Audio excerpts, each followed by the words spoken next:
Amen. Good afternoon, good morning, good evening po sa ating lahat na nandito po ngayon. Pwede ba natin pong palakpakan po ang Panginoon sa araw na ito? Tayo po ay ginising ng Panginoon, binuhay ng Panginoon, pinapunta dito ng Panginoon para po tayo ay makasamba sa Kanya at naniniwala ako na sa araw po na ito, hindi ka bibiguin ng Panginoon. Whatever your expectation is, naniniwala po ako na hihigitan po ng Panginoon ang ating po mga expectations.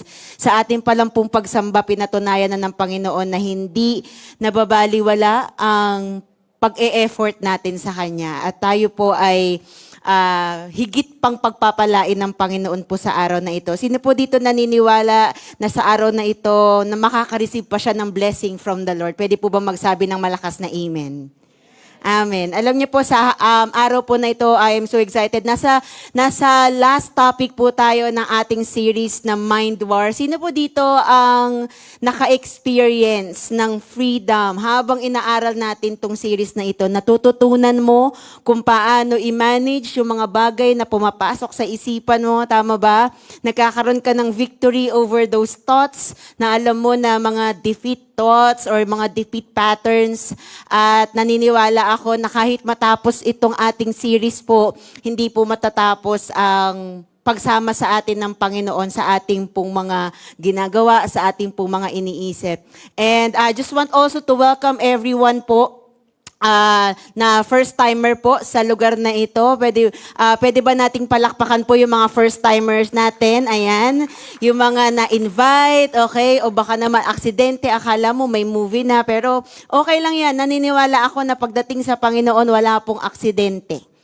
Lahat po ng ginagawa ng Panginoon ay may purpose, with a purpose, at hindi po siya a God of accident, but He is the God of incident. I believe in God's calendar, nakaset itong araw na ito para ikaw ay kausapin niya, para tayo ay patuloy na kausapin po ng Panginoon at patuloy po tayong baguhin ng Panginoon. Amen po. Sino po dito ang ready na sumalo ng salita ng Panginoon sa oras na ito? Pwede ba magsabi ulit ng malakas na amen?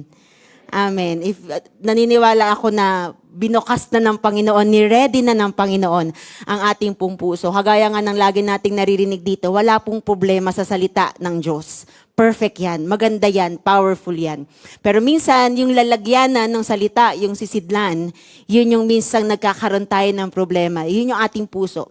Wala namang problema sa pandinig mo, maririnig mo lang yan eh. Pero kung irritating ka na, kung hindi ka na masyadong nakakapag-focus, it has something to do not with your ears, but maybe with our hearts.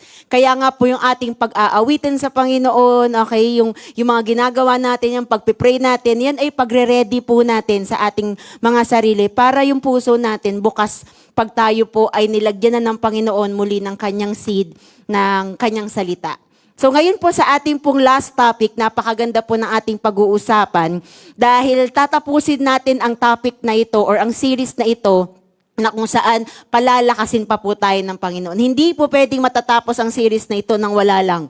Na pinag-uusapan natin to tapos walang mangyayari sa ating buhay. Hindi mababago yung klase ng ating pag-iisip. So let me start with you with a thought. Isang alaala, no? Last 2019, napakatagal na po, no? Last 2019, habang ako po ay nagsusulat ng aking devotion at nagpe-prepare ng isang preaching sa ating pong dating conference, nakaupo yung anak ko, katabi ko, and during that time, hindi pala 2019, I think mga 2018 pala ata yun. And, or maybe nga 19, I don't know. Hindi ko na maalala, pero between those years, habang ako ay nagsusulat, yung aking panganay, di ba, ano yung feeling, pastora, na nakikinig sa iyo yung bishop na asawa mo, tapos yung anak mo ngayon nakapanood, na nakikinig siya ngayon sa tabi ng tatay niya, tapos ikaw yung nagsasalita, tapos illustration mo sila, di ba? Tanong nyo na lang po sa akin mamaya. Habang ako ay nagsusulat ng aking devotion, naririnig ko yung anak ko habang naglalaro siya, meron siyang kinakanta. At ang kanta niya ay sarili niyang composition. During that time, JC was like 4 years old, kaya wag niyo siyang i-judge masyado. Hindi ko maalala yung melody ng song or yung rhythm ng song, pero tumatak sa akin yung lyrics ng song na kinakanta niya. Kasi yun lang naman yung lyrics, paulit-ulit lang. And the lyrics ay, I'm not good at this. Paulit-ulit niyang kinakanta. Hindi ko alam kung maaalala niya pa. Pero paulit-ulit niyang kinakanta, I'm not good at this, I'm not good at this, I'm not good at this. Habang siya ay naglalaro, I'm not good at this, I'm not good at this. At kinakantain niya ito with a rhythm na masaya. So imagine mo, masaya yung tugtog, pero ang lyrics, I'm not good at this. Sabi ko nga, huwag mo masyadong i-judge si JC, kasi for all we know, nakakanta ka rin ng isang kanta na kung saan masaya yung rhythm, pero ang sakit pala, ang lungkot pala, hindi pala maganda yung lyrics. Sino dito nang na-realize mo yung lyrics? Hindi pala maganda to. Pero hindi mo agad marirealize yun kasi yung kanta ay napakaganda sa pandinig ng rhythm, ng melody, or nung tugtugan. Parang yung kanta na lumang kanta na yun, kaya lang na ano siya na-revive siya sa social media. Sino po dito alam mo yung kanta ng ABBA na, Mamma Mia, here we go again. Alam niyo po, di ba nakakanta mo pa yun, napapanood. Kasi yung beat niya maganda, napanood mo pa yun, parang ang saya-saya pa nila doon, di ba? Pero nung na-revive siya, tapos nilagyan ng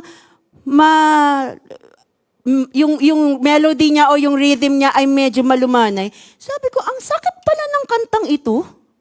Kasi yung verse ng kanta, I've been cheated by you since I don't know when.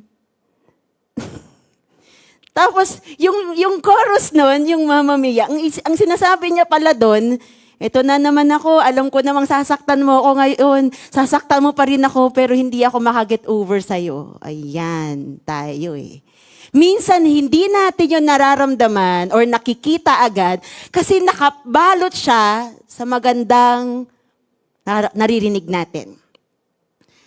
So going back to that story of that song, paulit-ulit niya yung kinakanta. And so it caught my attention. Sabi ko, anak, anong kinakanta mo? So, hindi niya ako sinasagot. Okay, sabi ko, saan mo natutunan yan? Hindi niya ako sinasagot. Busy lang siya sa kalalaro. At paulit-ulit niya sinasabi yon. Sabi ko sa kanya, Nak, do not sing that. Do not say that to yourself. Huwag mong sabihin yan at huwag mong kantahin yan sa iyong sarili. At habang iniisip ko yung lyrics ng song, napatanong ako, ilan kaya din sa atin ang naniniwala sa lyrics ng song that I'm not good at this? That I'm not good enough. Na hindi kasi ako kasing galing niya. Hindi kasi ako kasing successful niya. Minsan mapapansin natin yan, or baka hindi na natin mapansin kasi normal na po yung naisasagot. Halimbawa, tanungin kita, kamusta tulog mo? Not good enough. Kulang nga eh. Di ba? How's your food? Not good. Sakto lang. How's your grades sa mga nag-aaral? Not good enough for my parents. Not good enough for me. Not good enough to be cum laude. Not good enough. Sa mga nagtatrabaho, kamusta sahod nyo? Ito, nagtitiis. Hindi sapat. Not good enough for the bills. How's your life? Minsan good, minsan not so good. Madalas not so good. O, kamusta yung relationship nyo? Ano ba yung ganun? Not good enough. O, kamusta yung face mo? Kamusta yung mukha mo? Pastora, not good enough. I need more skincare. Maniwala ka, tubig lang yan. Hilamos ka, tas inom ka maraming tubig din. Yung sagot na I'm not good enough, kadalasan po, nagiging part na lang siya ng ating buhay. Kaya hindi na natin ito napapansin. Na ito na pala yung ating napaniniwalaan. And you can say to me, Pastor, totoo naman eh. Ganun naman talaga ako ngayon eh. I don't have a good life. I don't have a good relationship. Not good enough yung sinasahod ko. Not good enough yung tulog ko. Not good enough yung buhay ko. Pero tandaan po natin na sa bawat bagay na iniisip natin, kung ano man ang ating iniisip, yun ang ating naipamumuhay. Kung ano ang iyong pinaniniwalaan, yun ang ating ipamumuhay. Yes, maybe, just maybe, ganun nga yung nakikita natin ngayon, but the real problem is hindi naman talaga yung buhay mo. Sa panahon po natin ngayon, sa generation natin ngayon, hindi lang natin problema yung weak body or maybe weak emotion. Isa sa pinakamalaking problema po natin ay sometimes we have a weak mind. Nasa isip pa lang natin, madalas, nadidefeat na tayo. Ay, hindi ko kaya yan. Ay, hindi ko mararating yan. Sino po dito may napuntahan kang isang napakagandang bahay na instead na ang masabi mong, sana magkaroon din ako niyan. Ang nasabi mo, hindi ko ma-imagine natitira ako dyan. Eh kung imaginein pa lang, hindi mo na po kaya, paano ka patitira? Imagine, libre na ang mag-imagine, hindi mo pa magawa. Why? Maybe because what's happening in our mind ay nagiging weak ito. Pag sinabi nating weak mind, ito ay isang klase ng isipan na madaling malinlang, madaling magoyo, madaling masaktan, madaling sumuko, sa mga salita, madali kang makrash, yung isip na madaling sirain ng mundo at ng demonyo. I remember an article that was written last 2010 from a teacher, an author, and an international speaker na ang title ng article niya is Your Mind Weak or Strong? At pinakita niya po dito, ano yung comparison ng mind na weak at mind na strong. Tignan natin very quick lang. Kapag the weak ang mind mo ng isang tao, ito ay hard, lacks resilience, and compassion. Ibig sabihin, hard ka mag-isip sa isipan mo, di ba? Pag nagkamali ka, hindi ka kasi magaling. Yan. Ba't mo ginawa yun? Di ka nag-iisip. Ganun agad. Pero ang isang strong na mind ng isang tao, resilient yan. Okay, nagkamali ako ngayon. Paano ako ba-bounce back? Paano ako babawi? At compassionate yan. Baka may pinagdadaanan lang siya. Pero kapag weak yan, hindi niya maiintindihan. Bakit natin ng ganun? Siguro sama-samahan niya ganyan. Pag weak ang mind natin, you make statements that contradict each other. Gumagawa ka ng statement na mismong ikaw, nilalabanan yung statement na yon. But if you have a strong mind, your statement to yourself and to other people ay nagiging consistent and harmonious. Regardless ng kanyang pinagdadaanan or ng iyong pinagdadaanan. A weak mind looks at oppositions. Kaaway ko to lagi. Pag may nag-correct sa'yo, sama kasi ng boss ko eh. Hindi mo agad makikita na correction yon or something na pwede mong ika-build. Pero a strong mind, sabi niya ganon, seeks compliment and resolution. Pag the weak ang mind mo, you always start with the sentence, ako kasi. Pero pag strong ang mind mo, you avoid that personal pronoun. Pag weak yung mind mo, you feel that others are resisting you. Di ka nila gusto lagi. Di ka makaka-drive lagi. But if you have a strong mind, you have that faith in others' positive and good reactions. Naniniwala ka pa rin sa positivity ng tao na yon. Na baka nakapag-react lang siya kasi ganito, ganyan. Pero hindi, sa ibang bagay naman. Alam mo yun, nababalansi mo. Pag the weak yung mind, you remember hurts and harm caused by others. Umuulit-ulit yan sa'yo. Pero pag strong ang mind mo, mabilis mo siyang makalimutan. Hindi ka niyan agad mapapaniwala. Weak ang mind ng isang tao who forgets the hurts and harm na nakos naman niya sa iba. Nakakalimutan niya agad yan. Hindi ko naman nasaktan yan, pero ang totoo, nasaktan niya. Pero pag strong ang mind mo, maaalala mo yon kasi mag-e-evaluate ka, mali yung nasabi ko. Hindi ko dapat ginawa yon. When you have a weak mind, pag nahuli ka, pag kinorek ka, you always justify. Instead na mag-sorry ka, you will justify. I-justify mo yung mali mong nagawa.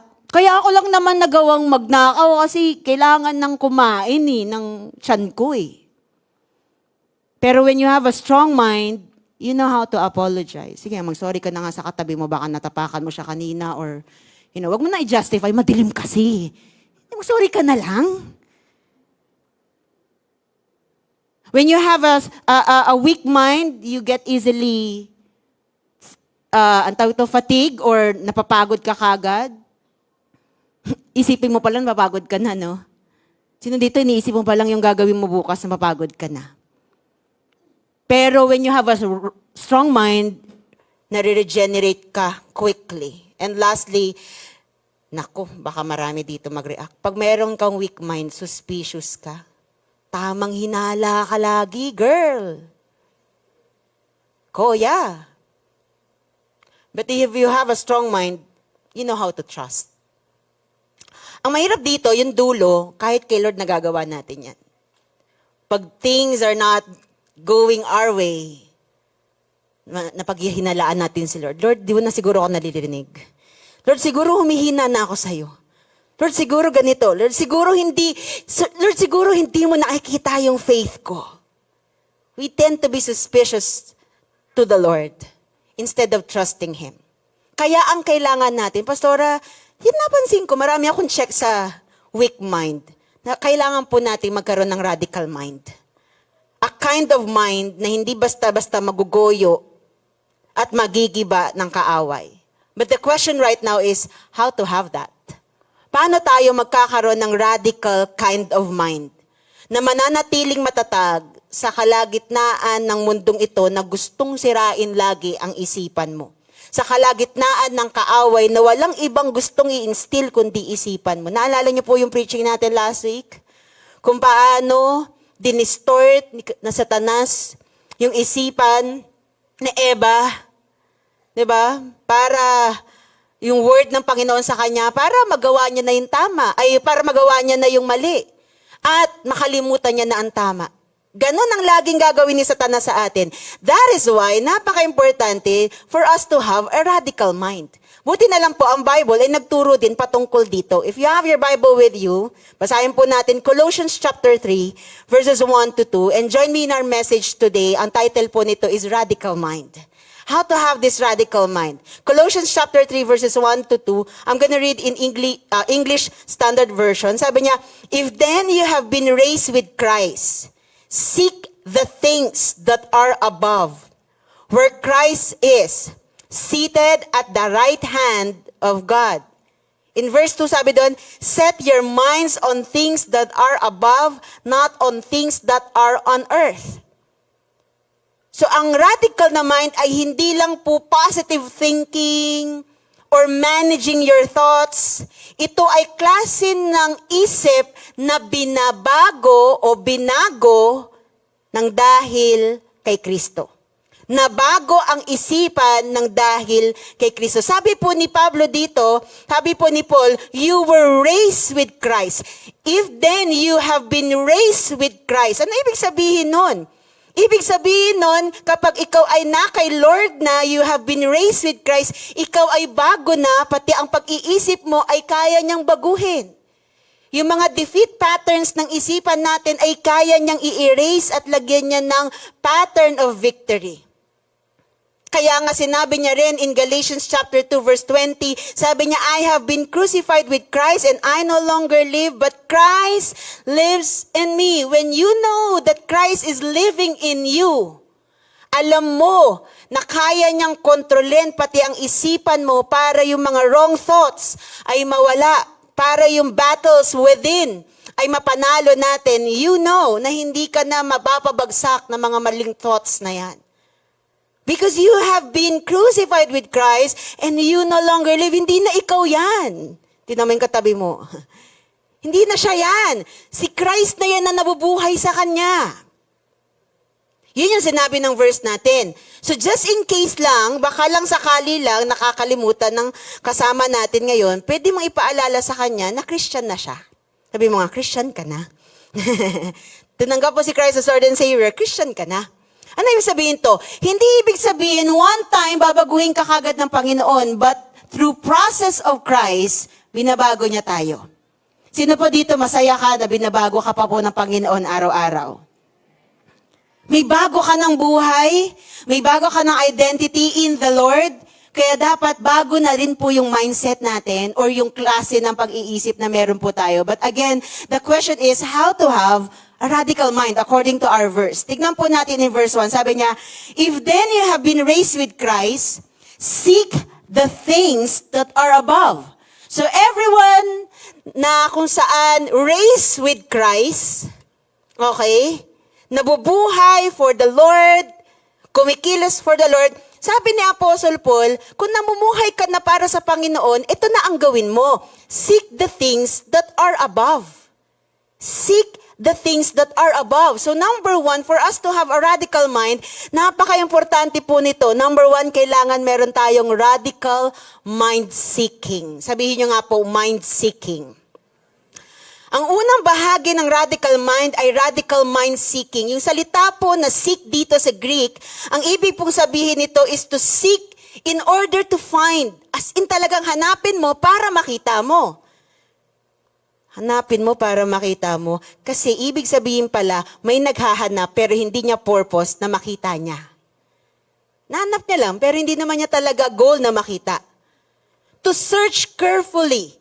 To pursue with desire, to aim for something. So hindi lang po ito simpleng paghahanap, ito po ay intentional na paghahanap. Kasi po, bakit ganito? Bakit ganito yung sinasabi ni Apostle Paul po sa atin? Kasi kung anong hinahanap ng isip mo, yan ang unti-unting huhubog sa buhay mo po. Maraming tao ang naghahanap ng bagay na pababa or nakakababa. Gahanap ng problema, pananakit, ang inaalala niya yung kasalanan, yung inggit, yung comparison. Madaming tao, ganun yung klase ng pattern ng iniisip, pababa. Hindi pa angat, hindi pang above. Madali kasing maghanap ng mali eh. Tingin ka pa lang sa salamin, marami ka na makikitang mali patungkol sa'yo. Tingin ka sa katabi mo, syempre di naman perfect yan. Maganda yan, pogi yan, pero hindi naman talaga perfect yan. Baka mamakita ka, baka hindi mo trip yung suotan niya ngayon. Pero ang sabi ni Apostle Paul, seek the things which are above. Hanapin mo yung mga bagay na mula sa Diyos. Na galing sa Panginoon. Sige, let me ask you, before ka matulog sa gabi, patay na ang ilaw, di ba? Ay, mali pastor, hindi ako natutulog sa gabi. Sa madaling araw ako natutulog. O before ka matulog sa madaling araw, anong mga iniisip-isip mo? Yung kapitbahay namin, ganda-ganda ng buhay nila. Ganun ba? Anong mga iniisip-isip natin? Naku, babayaran kong utang bukas. At least, okay lang naman, naisip mo. Kaya lang, hanggang dun lang siya eh. Baka hanggang doon lang. So, bumababa na naman yung pakiramdam mo, nalulungkot ka na naman kasi naalala mo na naman na paggising mo, may babayaran ka. Naisip mo yung sakit, naisip mo yung mga gastusin. Wala namang masama na ma-recall mo yun. Kaya lang, most of the time, kapag napapansin nyo po, kapag yun ang naiisip mo, parang bumababa yung pakiramdam. Parang nawawalan ka ng drive sa buhay. Parang hindi nagiging maayos yung takbo ng ating pag-iisip. Baka nga minsan ayaw mo na matulog kasi kinabukasan. Ganun na naman ang buhay. Wala namang pagbabago. Kaya sabi ng Apostle Paul, seek the things which are above. Dahil sa isip natin, isip pa lang natin, kaya niya nang humubog ng ibubuhay natin sa susunod na araw. So hanapin mo ang mga bagay na mula sa Diyos dahil ang isip na nakatingin sa baba ay mamumuhay sa baba. Ulitin ko po, ang isip na nakatingin sa baba, mamumuhay sa baba. Pero ang isip na nakatingin kay Kristo ay aakyat at paakyat ang buhay. So ito pong Book of Colossians or ito pong sulat ni Apostle Paul sa mga taga-Colossians, sinulat niya po ito sa mga believers doon na kung saan humaharap po sila sa mga maling katuruan at mga maling values na po ng mundo. Maling tinuturo na ng mundo. Parang kagaya pa rin naman sa atin ngayon. Kaya po, ito'y sinulat ni Apostle Paul bilang paalala sa kanila. Na wag mong hayaan ng ang mundo ang magturo kung ano ang dapat hanapin ng iyong isip. Dapat hayaan mo ang salita ng Panginoon ang magturo, ano ba ang dapat hinahanap ng aking isipan? Ano ang sinisik ng aking mind? Kaya nga napaka-importante, radical mind seeking. Kapag yung isip mo, babalik na naman sa pababa na klase ng pag-iisip, iangat mo siya. I-level up mo siya. Parang ganito po, may isang tao nagmamaneho, or baka isa sa atin ganito ang nangyayari. Mamaneho ka, pupunta ka somewhere, gumamit ka ng iyong GPS. Ngayon may Waze tayo, may Google Map. Okay, so habang nagmamaneho ka, sabi nung app mo, turn right. Pero ang sabi mo, hindi, alam ko to eh. Diretso lang ako. So dumiretso ka lang. So sabi ulit nung app mo, make a U-turn. Diba? Pinapa-U-turn ka. Kasi nga, hindi ka sumunod nung una eh. De, sabi nung app, sabi mo, hindi, alam ko na to, alam ko kung saan to papunta eh. So dire-diretso ka lang. Ang sasa nagulat ka, bumulaga sa'yo, kung hindi ka naligaw, matindi pa lang traffic. Kung nakakapagsalita yung app mo, sasabihin niya siguro sa'yo, ba't ginagamit mo pa ako, hindi ka naman nasunod? Pero buti na lang, hindi sila ganon. Hanggang sa bubulaga na lang sa atin, naligaw na pala ako. Or, nagka-aberyan na pala ako. So, walang problema, hindi naman sira yung app mo, yung GPS mo. Ang problema, hindi ka sumunod dun sa direksyon niya. At minsan, ganun din po tayo sa ating buhay. Marami ang magtatanong, or marami siguro sa atin, pwedeng magtanong, Lord, ba't ako naliligaw ngayon? Ba't ganito yung nangyayari sa akin ngayon, Lord? Parang directionless yung buhay ko po ngayon. But let me ask you right now, ano bang hinahanap ng isip mo? Ano ba yung sinisik ng mind mo?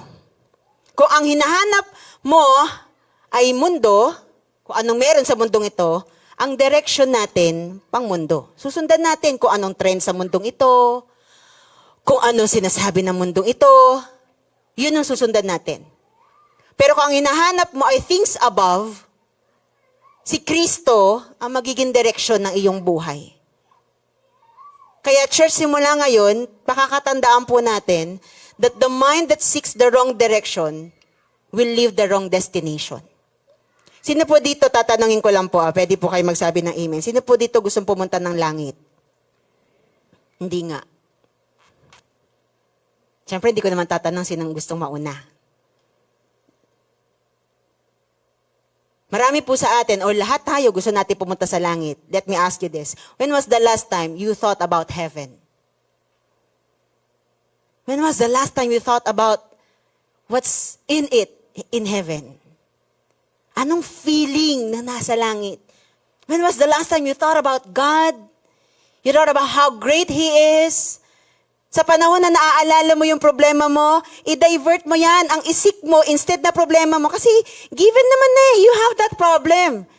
So ano nang gagawin ko ngayon, Pastora? Paano ko i-apply itong radical mind seeking? Di palitan mo ng klase ng seeking, Lord. Sa problema kong ito, hindi problema kong hahanapin ko. Ang hahanapin ko ay kung paano ka magbibigay ng solusyon sa akin. Seek the wisdom of the Lord.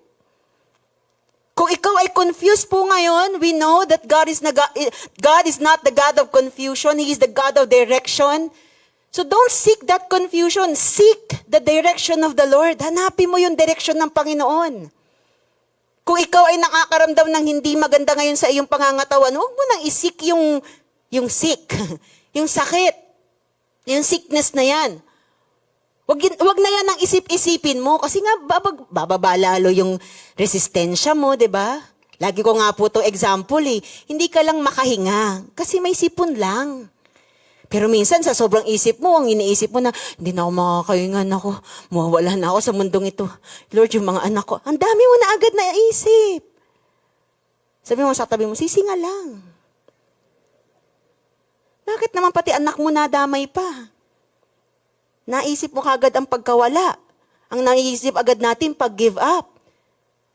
Bakit hindi mo isik na si Lord ay marunong pa rin magpagaling hanggang ngayon at nagpapagaling pa rin siya hanggang ngayon?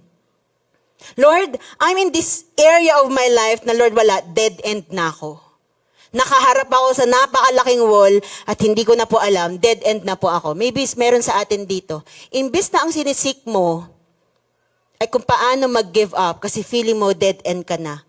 Can you seek the truth that God, your God, is the God who can make a way when there seems to be no way? Na yung Diyos na meron ka, kaya niyang gumawa ng daanan sa sitwasyon na walang daanan. Napatunayan niya na yan in so many times. At hanggang ngayon, hindi nagbabago yung Diyos na meron po tayo.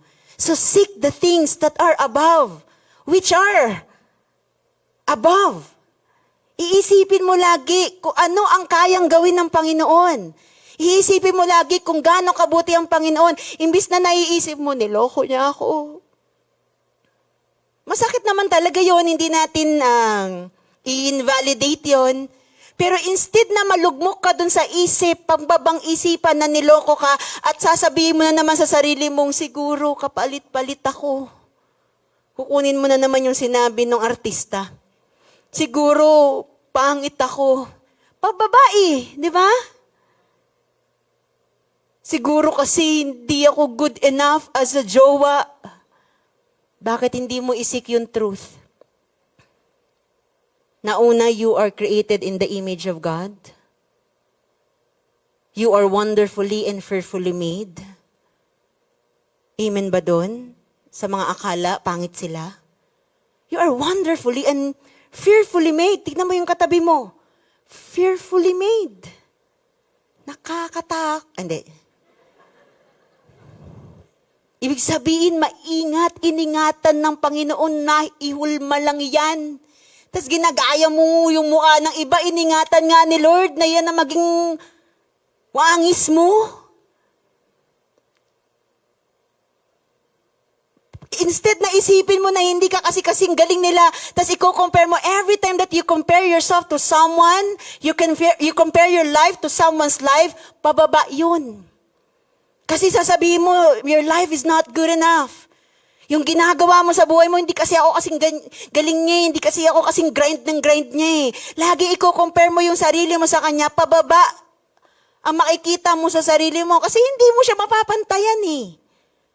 Pero imbis na isipin mo yun ang sinisik mo, isipin mo, Lord, may galing siya, may galing din ako. Let me discover that. At dun sa galing ko na yun, Lord, hayaan mo mag-prosper po ako dun. It is important, kaya po ito ay radical. Alam niyo po kung bakit? You have to be intentional. Kasi hindi lahat ng pag-iisip, sabi ko nga, minsan normal na siya, hindi lahat, ito yung maiisip. Hahayaan na lang natin, pababa. You have to be intentional. Siguro pina-power trip lang ako ng boss ko. You have to be intentional. Maybe pina-power trip ka ng boss mo, pwedeng totoo yun. Pero tandaan mo, may boss ka sa langit. May protector ka sa langit. Na yung kayang gawin ng boss mo na hindi siguro maganda, just in case lang na totoo yun, God, your God can turn that weapon, that scheme, into something good for you. Isipin mo yung mga bagay na, Lord, poprotektahan mo ako dito. I will just be faithful with my work, pero Lord, ikaw ang bahala sa akin dito. Seek mo yun. So tanongin mo yung sarili mo, anong hinahanap ng isipan ko araw-araw? Saan ako nakatuon araw-araw? Sa bills na lang ba? Lagi ko po itong nakakwento. Na nagkaroon po ng matindihang balita about earthquake. Yung big earthquake na hinihintay daw natin. Dati po nakatira kami sa 10th floor. Ngayon po pinamote na kami ni Lord. Nasa 25th floor na po kami. Di ba? Ang taas ng pagkakapromote ng Lord sa amin. Nasa 10th floor pa lang po kami, naiisip ko na yon. Tapos dami kong iniisip, natatakot na ako. Kasi what if nga mangyari yun? Tapos wala kami ni Bishop sa bahay. What if mga anak ko lang yun nandun? What if hindi sila makasurvive? What if hindi kami makasurvive? What if kami yung makasurvive, sila hindi sila makasurvive kasi mga bata pa sila. Ang dami ko pong iniisip. Hanggang sa to the point na, napuno na ng takot. Kasi ang overthinking, ano kanya ni, dadalhin ka niyan sa moment ng buhay mo na kung saan pupunuin ka niya ng takot para hindi ka na makagalaw. To the point na ayaw ko nang matulog nung gabi.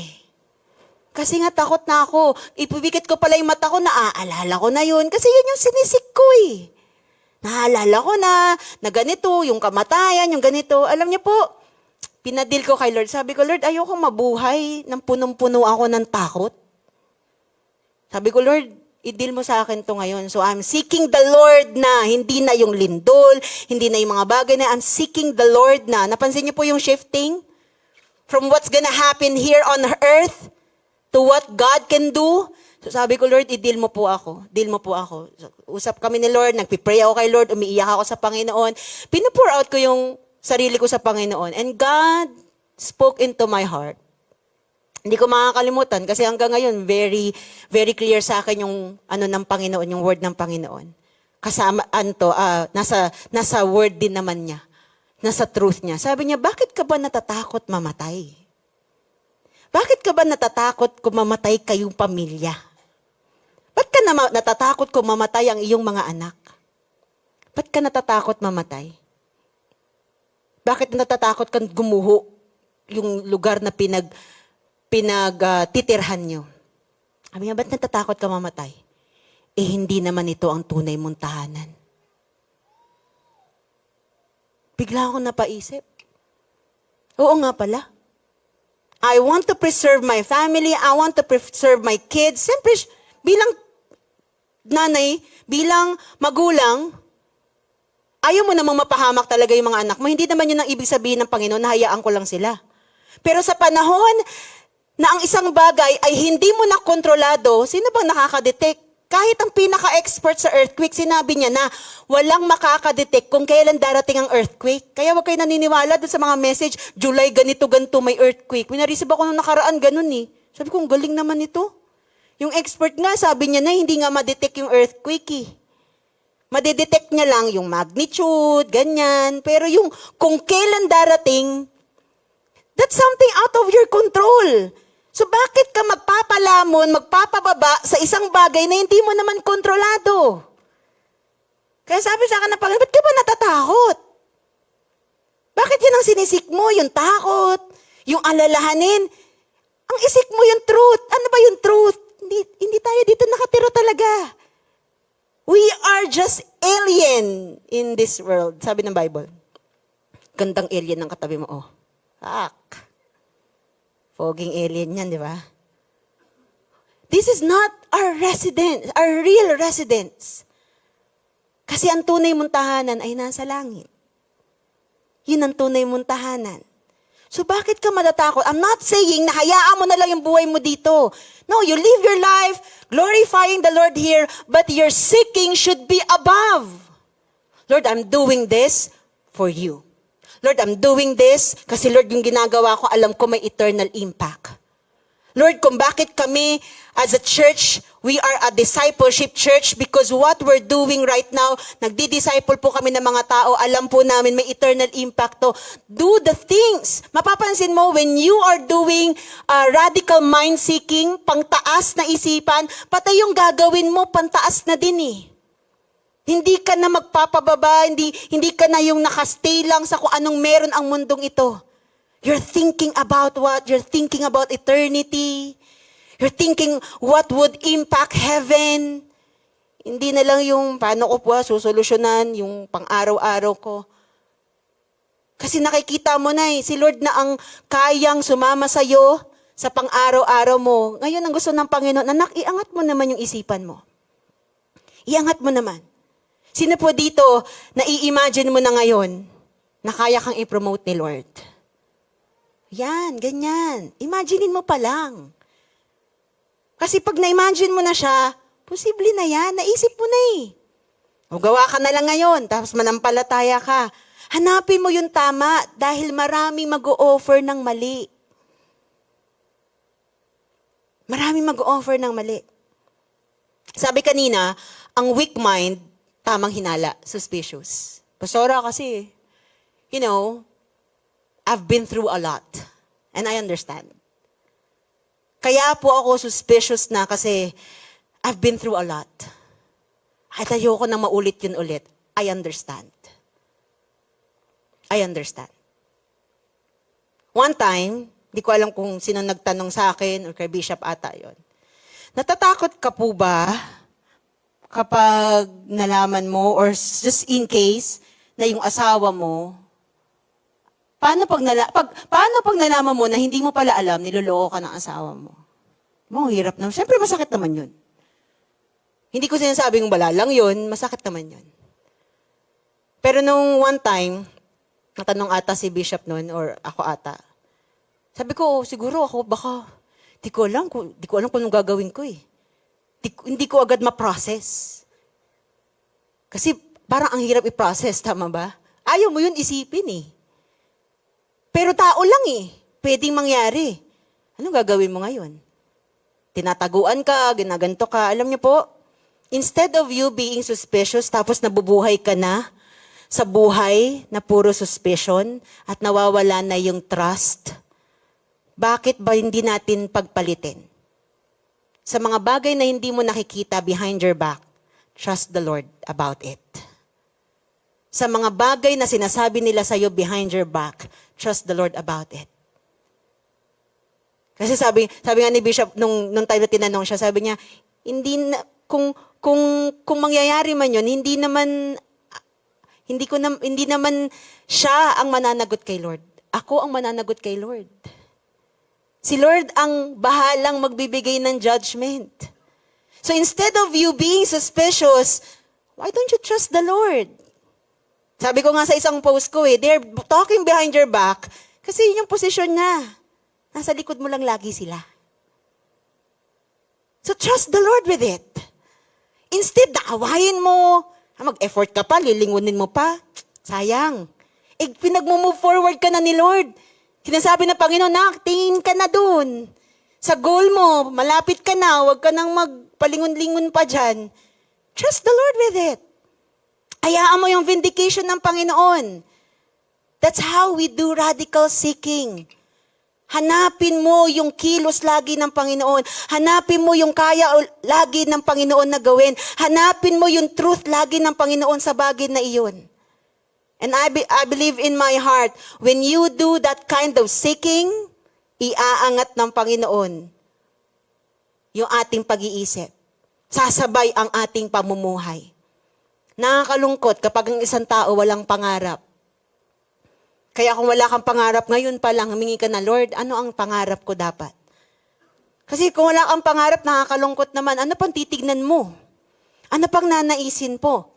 At ang kagandahan po dito, marami kasing tao tumitingin naman, may pangarap naman, kaya lang baka hindi pa rin pang above. Anong ibig ko sabihin? God can do better sa kaya mo nakikita lang sa sarili mo. So lagi kang mag-seek kay Lord. Lord, these are my dreams, but Lord, I wanna see yours. Lord, gusto kong malaman yung pangarap mo sa buhay ko. Yung plano mo. Lord, gusto kong lakaran yung plano mo sa buhay ko. Radical mind seeking. Pangalawa po, sabi po dito, set your minds on things that are above, not on things that are on earth. So una, sabi niya po una, seek the things which are above. Seek the things. Pero pangalawa sabi niya, set your mind on things that are above, not on things that are on earth. So number 2 and last, radical mind setting. Sabi niya, set your mind on things that are above. Ang pangalawang bahagi po ng pagkakaroon ng radical mind ay radical mind setting. Una, may radical na mind seeking, kung anong iniisip-isip natin, kung anong hinahanap ng ating isipan. Kapag naghahanap ka ng tagumpay, dun ka papunta. Pag naghahanap ka ng pagkatalo, dun ka papunta. Pag naghanap ka ng pananakit, dun ka papunta. Pero pag naghahanap ka ng healing, dun ka papunta. Pansin niyo po, yung seeking mo, Babaguhin niya kung ano yung movement ng iyong buhay, ng iyong sarili. Pero pangalawa po, hindi lang puro seeking, kailangan din po ng setting. Sabi niya, set your mind on things that are above, not on things that are on earth. Yung salita po na set dito sa Greek, ang ibig sabihin po nito, to think, to direct one's mind, to have a certain mindset, to set your thoughts towards something ilalagak, ibig sabihin isiset, isisettle, ilalagay mo, isiset up mo yung isipan mo ng pang-above. Kung ano ang setting ng iyong isipan, yun ang magiging function ng buhay po natin. Parang cellphone. Kung mali ang setting ng cellphone mo, yun yung magiging output niya. Kapag sinet mo yung cellphone mo into silent mode, malamang di yan mag-iingay. Kasi naka-silent siya. Pero kung nakaset ang phone mo into ringing, into may ringing na, may magbabibrate pa, yun ang output niya. Ganon din po sa isipan natin. Kapag nakaset ang isipan natin sa mundo, ang magiging response natin lagi ay worldly response. Kapag nakaset ito kay Christ, ang response natin or magiging output ng ating buhay ay Christ-centered na pamumuhay. Now, question, sabi po dito, set your mind on things above. Ano po ba yung on things above? Pwede naman, yung mga angels, si Lord, tama naman din. Lagi ko bang dapat iisipin yung mga anghel? Dapat ko bang lagi iisipin yung kalangitan? Well, tama, maganda, lagi mo isipin si Lord. Pero meron din po sinabi, susunod lang po tayo in verse 5, sabi po dito, put to death, therefore, whatever belongs to your earthly nature. Ito na. Ito daw yung pang babae, yung pangmundo. Ano daw po ba yung earthly nature?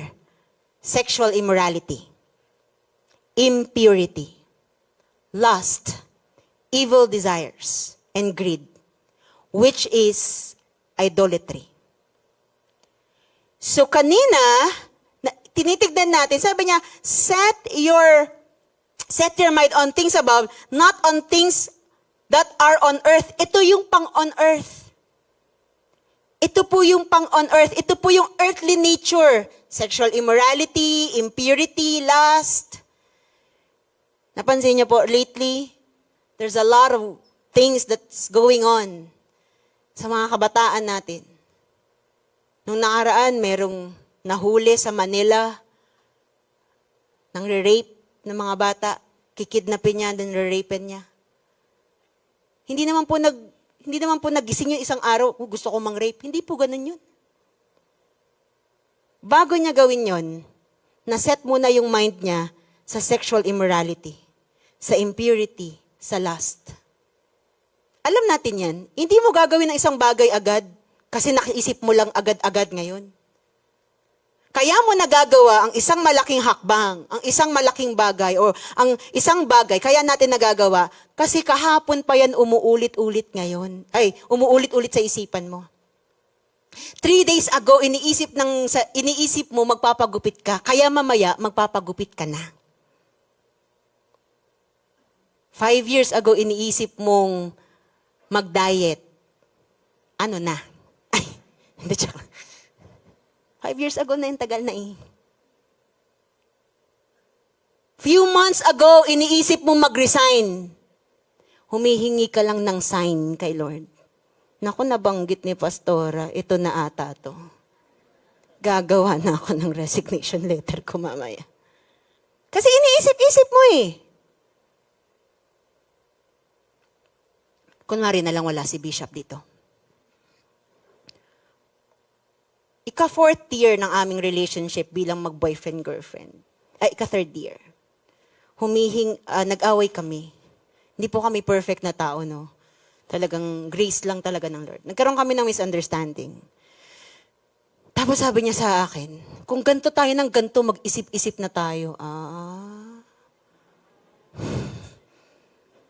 Sa akin yung mic eh. So, sabi niya, kung ganito tayo ng ganito, mag-isip-isip na tayo. That was not the first time na narinig ko yun sa kanya. Siguro mga second, third, ganyan. Tuwing magkakaroon kami na matinding away, ang tagal ko kasing maging okay. Kasi nga binaprocess ko pa eh. Siya gusto niya agad, okay na ako, ganun. So doon kami nagkakaroon ng problema. Ito po yung mga panahon na hindi pa kami ganun ka-matured kay Lord, sa relationship. Talagang sinurvive lang talaga kami ng Lord. Pero ako, nung time na yon, I was so calm. Pag galing ka sa presence ni Lord, dapat, pag nakikipag-away sa'yo yung jowa mo, punta ka muna sa presence ni Lord. Lord, pray ka muna, Lord. Parang hindi emosyon, Lord. So, during that time, I was so calm. Galing ako sa presence ni Lord. Nag-aaway pa rin kami. Pwede pala yun, Pastor. Oh, basta punta ka lang sa presence ni Lord. You don't have to cover yourself. You don't have to hide what's really going on. Basta punta ka lang sa presence ni Lord. So, I was so calm. So, nung nabasa ko yun, sabi ko, parang lagi na lang tong ganito. Sabi ko, Lord, bigyan mo ako ng wisdom. Paano ko to sasagutin? Diba? Siyempre, pastor eh. Paano naman sasagutin yun maayos yung pastor na gano'n yung message sa'yo? So sabi ko, okay. Maya reply ako. Chuchu, ganyan. Alam mo kung ano pang malalaman ko sa'yo. Malinaw sa akin, tanggap kita at mamahalin kita. Ganan. Pero sa dulo, sabi ko, pero kung yan ang desisyon mo, ikaw ang gumawa kasi mas matalino ka sa akin. Kung naiisip mo na yan ng mas magandang paraan, ikaw ang gumawa dahil mas matalino ka sa akin. Oh, may mga nakuha, yung mga babae, yun yung sinasabi ko sa inyo eh. So, eto na. Reply siya, hindi, kasi ganito, ganyan. So, to cut it short, naging okay naman kami. After that, syempre, naging okay, dalawa na nga anak, di ba? After that, nung nag-uusap na po kami, nang maayos na, hindi na kami nag-aaway, sabi ko sa kanya, sa susunod na hihingin mo yan, hindi ito pagbabanta, reality lang. Sabi ko, sa susunod na hihingiin mo yan sa akin, na parang makipaghiwalay, sabi ko, bibigay ko sa'yo. Kasi hindi mo yan sasabihin kung hindi mo yan naiisip-isip. Simula nun, wala nang ganong statement. Tapos ngayon, yung mga, break tayo, break. Magtiis ka, minahal mo ako, pinili mo ako, mahalin natin si Lord, tapos mahalin natin ang isa't isa. Walang maghihiwalay. Ilang taon na magkasama? But what is my point? Kasi kahit Christian ka na, there is always a tendency na mamamali ka ng iniisip. Kahit nga pastor, kahit bishop, kahit ako, kahit sino sa atin dito. Kasi nga nasa mundo pa tayo eh. Hindi perfect yung ating pag-iisip. Kaya nga sabi ni Apostle Paul sa atin, okay, para magkaroon ka ng radical mind setting, tama yung setup ng iyong isipan, ito ang ilagay mo, put to death, therefore, whatever belongs to earthly nature. Sexual desire, sexual immorality, impurity, lust, evil desires, pagsuko, kahit hindi ka naman pinapasuko ni Lord. Pag-ayaw, hindi ka naman pinaayaw ni Lord. Ang gusto nga ni Lord, mag-endure ka. Ang gusto nga ng Panginoon, maging excited ka pa sa next level mo. Yun daw ang ipuput mo aside. Yun daw ang ipuput. By the way, hindi lang aside. Sabi ni Apostle Paul, put to death. What is the point? Patayin mo na yung ganong klase ng thoughts. Hindi na dapat siya nabubuhay sa'yo.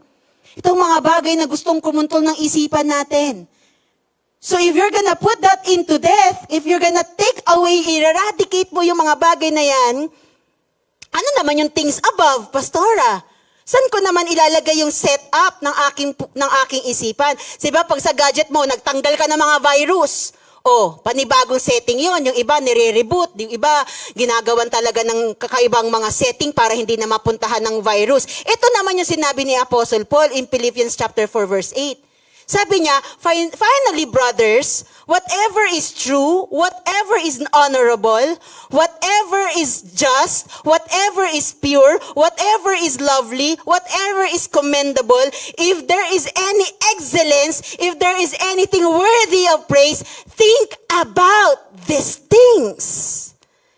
So kung meron kang aalising klase ng pag-iisip mo, paglalagyan mo naman ng panibagong setup ang isipin mo, ito daw ang iisip-isipin mo, true? Kaya pag may nagsabi sa'yo yung pangit mo, isipin mo agad, totoo ba yun? Ba't ka nagagalit? Baka totoo. Baka pinaniwala mo yung sarili mo. Pangit nga ako. Hindi niya nakasalanan yun. Ikaw na yun kasi pinaniwala mo na eh. Whatever is true, tingnan mo nga yung katabi mo. Ang ganda niyan. Napaka-pugi niyan. Napaka-unique niyan. Tama ba? Isipin mo daw yun.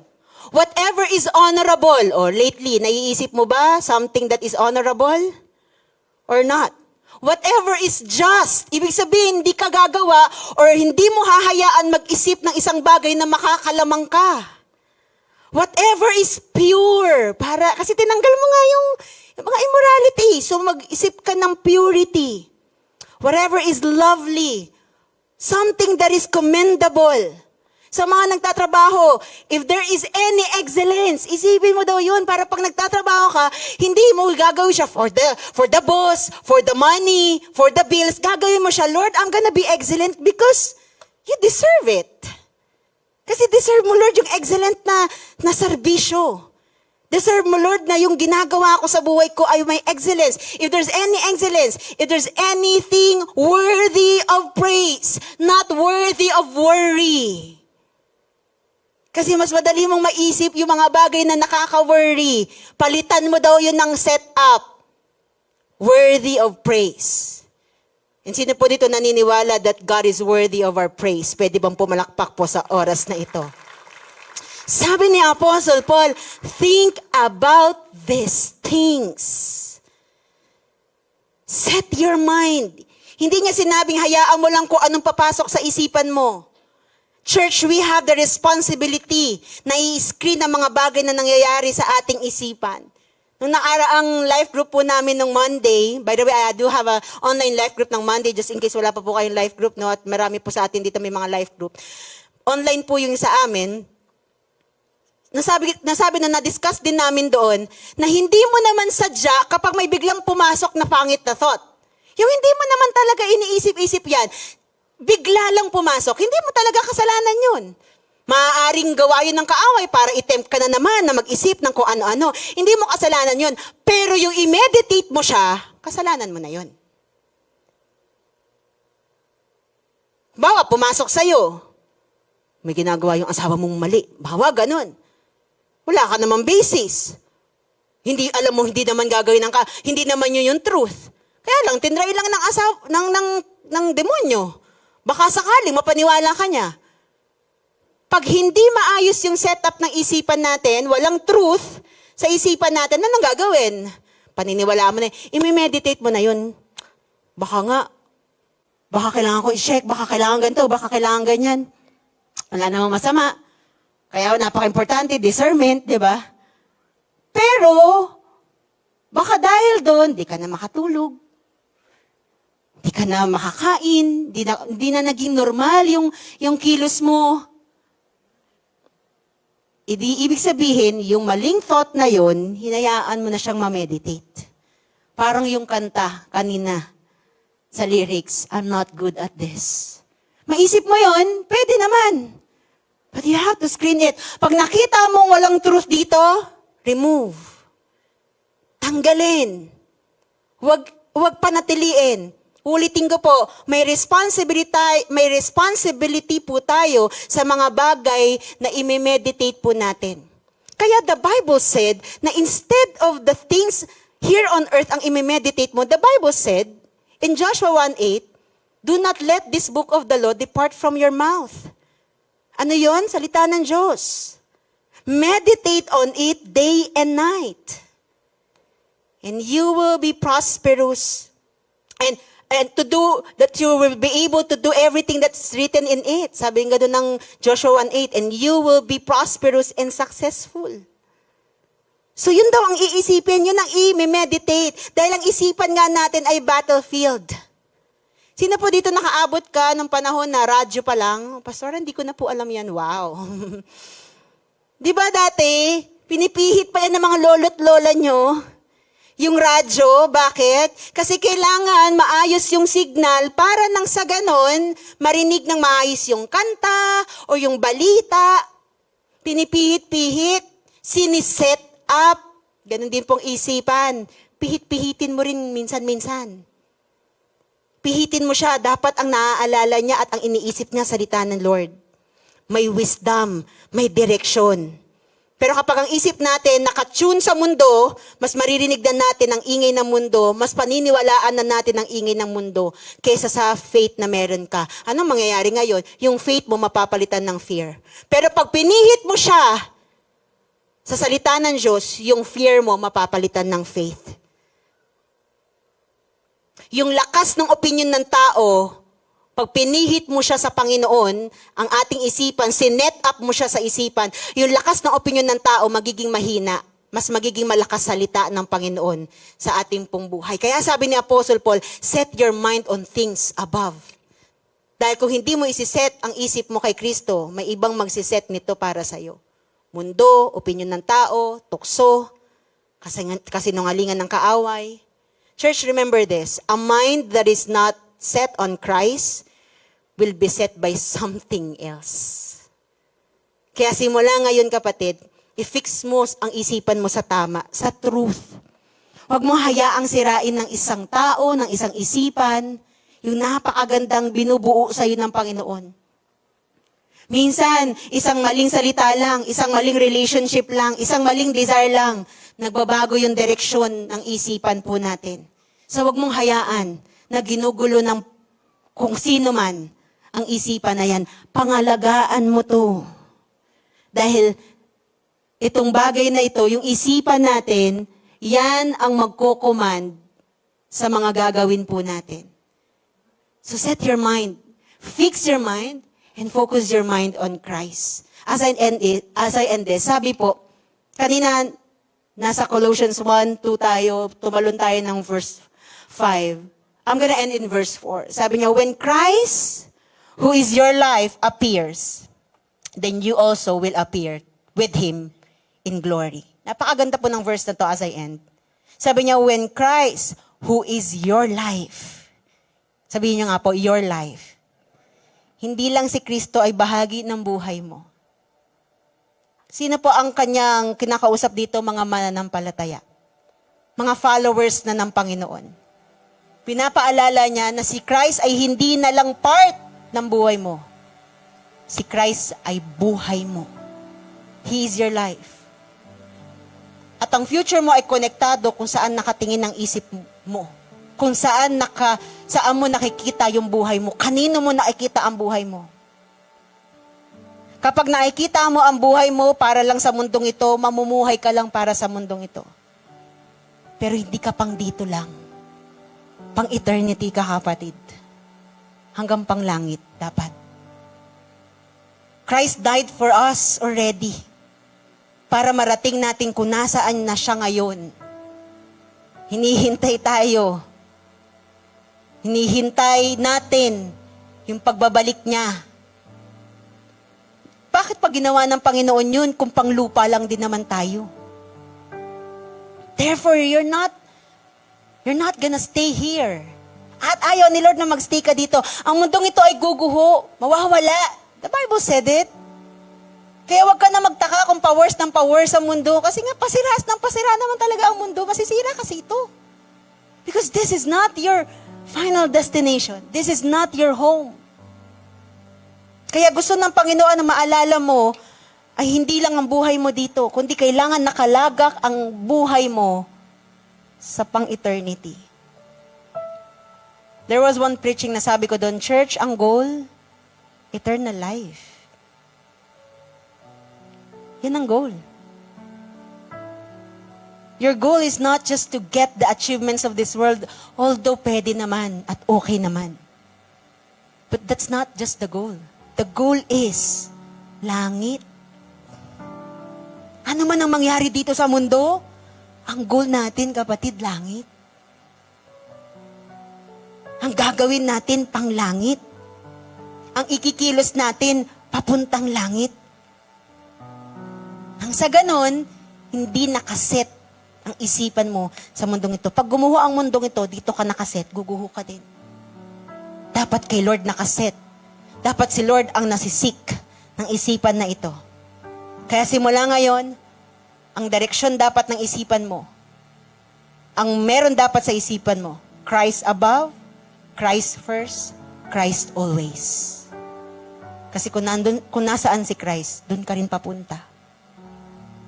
Kung nasaan ang Panginoon, doon din tayo. I want everybody to stand right now in the grace of the Lord today.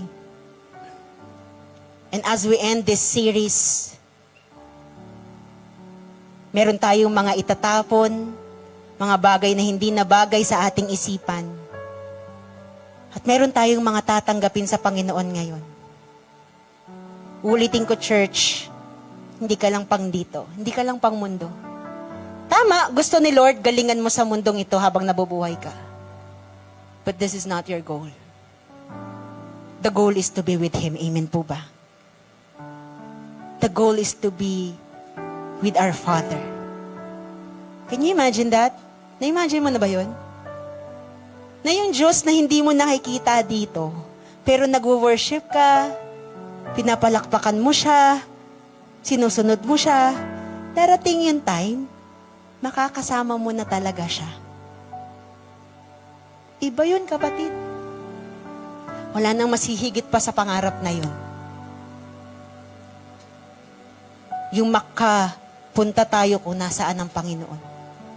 The Bible said He prepared a place for us. Naka-prepare yung para sa'yo. Hindi dito sa mundo. Sa eternity. Kasi mula ngayon, kapatid, ipapawasak natin sa Panginoon yung mga maling mindset. Ipapawasak natin sa Panginoon yung mga maling seeking. Yung mga maling hinahanap ng isipan natin. Tapos ipapalagay natin sa Panginoon, Lord, tamang seeking, tamang setup ng aking isipan. I was just reminded of how the eagle will always teach yung kanyang anak. Kapag nakikita na nung magulang na eagle, nakakayanin na nung anak niya, ang gagawin niya, sa pinakamataas kung nasaan yung nest, usually nasa mga matataas na bundok yan, sisipain niya yung anak niya, palabas dun sa nest. Habang hinihintay niya at inoobserbahan niya pababa, hindi para patayin, kundi para turuang lumipad ng mataas. Because an eagle is intended to soar high. Hindi para mga lahik na parang isang manok. Church, gusto kong malaman mo as we end this. Hindi namatay si Christ sa cross para ang buhay mo maging miserable. He died on the cross for us to give us a life that is blessed and have security. At yung security na yon hindi galing sa trabaho mo, hindi galing sa bahay or kung saan man. Yung security na alam mo kung saan ka uuwi pagkatapos ng buhay natin dito. He gave us eternal life. That's the security that God has given to us. Kung meron man sa atin dito, you've been chasing security all your life. You feel so insecure, you feel so unsure of those things. My prayer today is this, that God will clothe you with that security that's coming from Him. Na kay Lord, secured ka. Ano pa man ang mangyari, kay Lord secured ka. Pwede ba nating palakpakan po ang Panginoon? Kahit anong mangyari, marating mo man yung pangarap mo dito sa mundong ito o hindi, kay Lord secured ka. Kay Lord may kalalagyan ka na. So I just want you to close your eyes right now. And habang nakapikit ang mata mo, practicein na natin to ngayon. Seek the things which are above. As you close your eyes, I want you to think about God. I want you to think about Christ. About heaven. About your life. Pagkatapos ng meron sa atin dito sa mundong ito. Kung hindi mo nararamdaman or hindi naging malinaw sa'yo if you are secured, I'm gonna give you this moment. Ikaw tsaka si Lord sa oras na ito. Kapatid, kay Lord lang matatagpuan yung security. Kay Lord lang. Kaya kung ibibigay mo yung buhay mo sa Panginoon sa oras na ito, hindi ako ang nangako, kundi si Lord. Sabi po sa John 3:16, "For God so loved the world that He gave His one and only begotten Son, that whosoever believes in Him will not perish but will have eternal life." He is giving you that security to have eternal life. Yun yung security. So if you are this person, na Lord, I want to get that security. God, I'm so tired of chasing what's here on earth. But God, I want to get that security that's coming from you.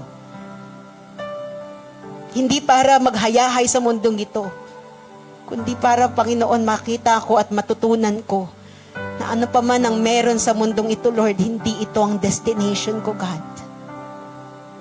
If you're this person right now, I'm gonna ask you to raise your hand. At habang nakataas ang kamay na yan, I'm gonna ask you to pray this prayer with me. And I want you to make this personal prayer right now because I believe that si Lord ay nandito ngayon at nakikinig sa atin. Nakikinig siya sa iyong panalangin. So you can raise that hand right now. 1, 2, 3.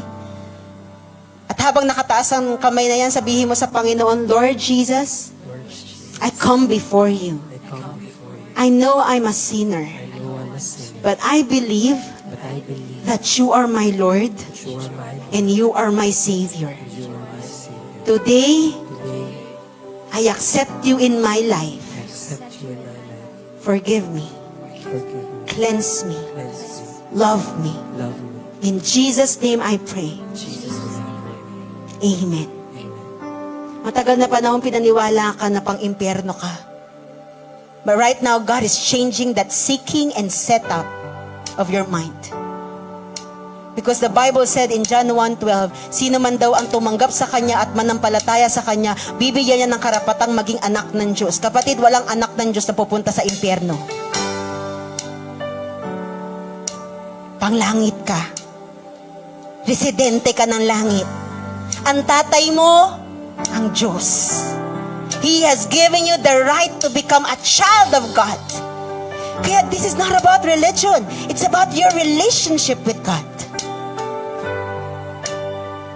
Ngayong oras na ito, Father God, I pray that you take every wrong thoughts, every wrong mind setting, mga defeat thoughts, defeat patterns, mga makamundong isipan, mga pang-impyernong isipan, Lord, we cancel that in the name of Jesus. And right now, Lord, we receive you. We receive your wisdom. God, receive your salvation. The greatest miracle na nangyari po sa amin sa araw na ito, nung tinanggap ka namin, Panginoon, and we receive that miracle in the name of Jesus. Lord, we receive your truth. We receive your truth, God. Jesus, hindi ka na nag-sacrifice para, Panginoon, mga lahig lang kami. Hindi mo tinitignan ng iyong mga anak, Panginoon, na pang dito lang or pang tail lang, Lord. Lord, you said it in your word, God, that we could be the head and not the tail. We could lead and not just followers, Lord. We could be above, God. Lord, teach us to seek those things. Help us to put that set up in our minds, Lord. Kung meron man dito, Panginoon, na paniwala siya ng mundo, ng salita ng tao na hanggang dyan na lang siya sa mababa. Hanggang dyan na lang, Panginoon, ang kaya niya. Lord, right now, we're taking those thoughts away. We're putting those thoughts, God, in trash right now. At hindi na po namin pupulutin pa ang mga basura na yan sa isipan po namin, Panginoon. Palitan mo, Panginoon, ng truth na ang anak mo is victorious. that your son and daughter are champions. That this person will succeed. That this person will be used by you, God, to change more lives. Kasi binabago mo yung buhay niya ngayon. Napaniwala siya na hindi na mababago yung buhay niya. Pero Lord, sa'yo walang imposible. And you're changing that life right now. And Lord, one day he or she will testify na ginagamit mo yung buhay niya, Panginoon, para magbago pa ng ibang buhay, Panginoon. Kasi makikilala ka nila, Panginoon, through his or her life right now, God. Lord, meron dito, Panginoon, bata pa lang siya, Lord. Nasabihan na siya, Panginoon, na wala siyang mararating. But Lord, hindi sa poder mo at hindi sa pangangalaga mo. So I'm gonna give you this moment right now, ikaw at ang Panginoon. Today, ask the Lord. Ask God to help you to set up that right mindset. To set up that radical mind in you right now. Change, remove wrong patterns. Right now, God, help your people, God. Help your people, Lord. Holy Spirit, come. Come right now. Here on earth, we're gonna soar like eagles. Because that is our design. You are gonna be the wind beneath those wings, God, ng mga eagles na paglipad po namin, Panginoon. You're gonna guide us. You're gonna be with us, God. We believe on that. Habang nandito kami sa mundo to, Lord, gagalingan po namin. Only for the glory of your name. But Lord, allow us also to do all these things. Whether we do ministry, we do in the corporate world, we have our business, we're working, we're studying. Allow us, Lord, to live this life na kung saan hindi lang nagsusor high sa kung saan mo kami nilagay, kundi ang ginagawa namin ay hindi lang pang mundong ito. Allow us, Lord, to soar high na kahit eternal, yung eternity, Panginoon, ay nagkakaroon po ng impact yung ginagawa namin. Itataas ang pangalan mo, nakikilala ng maraming tao sa buong mundo, ikaw. Sa pamamagitan po ng buhay na binabago mo sa oras na ito. Sa pamamagitan po ng isipan na binabago mo, Panginoon, sa oras po na ito. Heavenly Father, we thank you. Salamat na lang dahil may tatay kami na lagi kaming hahatakin pataas at hindi pababa. Salamat na lang dahil may tatay kami na nangarap sa amin ng mas mataas pa sa kaya naming maisip at ma-imagine, God. Salamat na lang dahil may tatay kami na may plano maganda sa aming pong buhay. Lord, we're gonna leave this place, God. Change. Transform yung aming pong mga isipan. Help us, Lord, to protect this changed mind. We will not let anything, anyone, to ruin itong magandang isipan na binago mo na po, Panginoon, at binabago mo pa po. Lord, to you, God, we give all the glory. We give all the praises. In Jesus' name we pray. Amen and amen. Come on, a big clap offering to Jesus right now. Come on.